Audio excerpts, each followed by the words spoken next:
In this video, I will be sharing one topic which I learned the best in our Ed 305.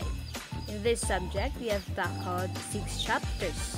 Namely, Chapter 1 talks about Summative Assessment 1, Planning and Implementing Classroom Tests. In Chapter 2, it talks about Performance Assessment.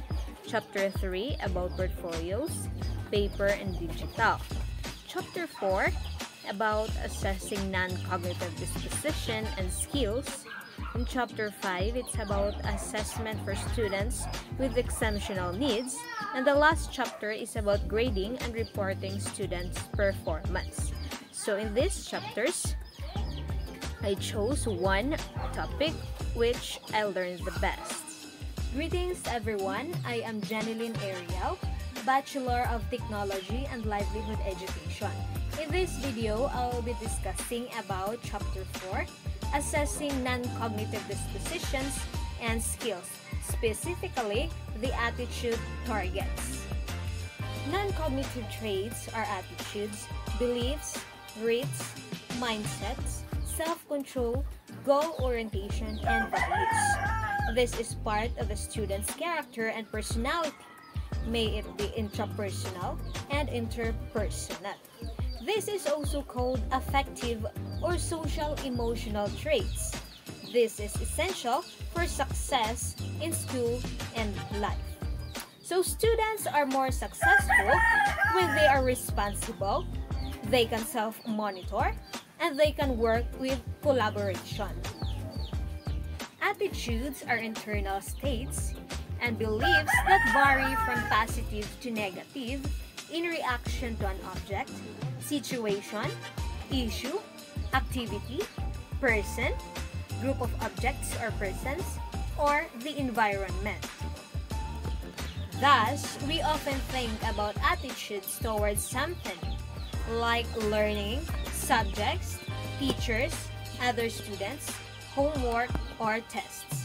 So basically, teachers can easily identify the attitudes they want to foster and monitor to a specific student. So we can determine the positive attitude of the students if they are learning in school, if they do their homeworks, if they follow classroom rules, and most especially, if they respect their teachers.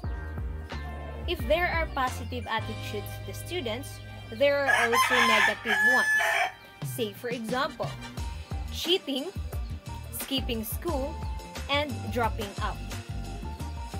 Attitudes consist of 3 elements or contributing factors. The first one, an affective component of positive associated with an object or a person.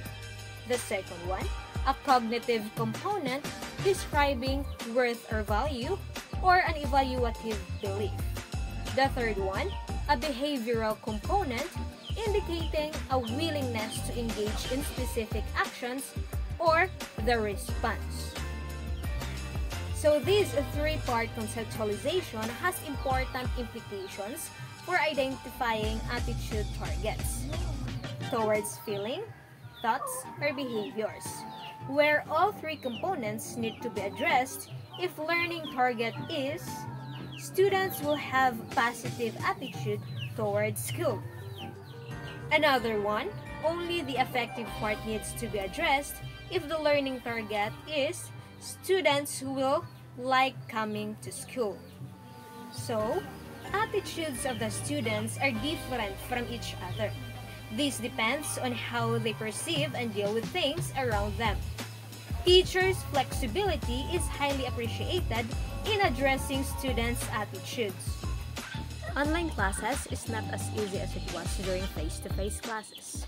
We have to exert a lot of efforts for us to provide the requirements or the task that we need to finish.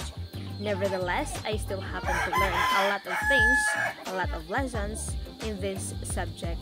Again, this is Gennelyn, and thank you so much for listening. Don't forget to subscribe and also hit the notification bell for more updates in this channel.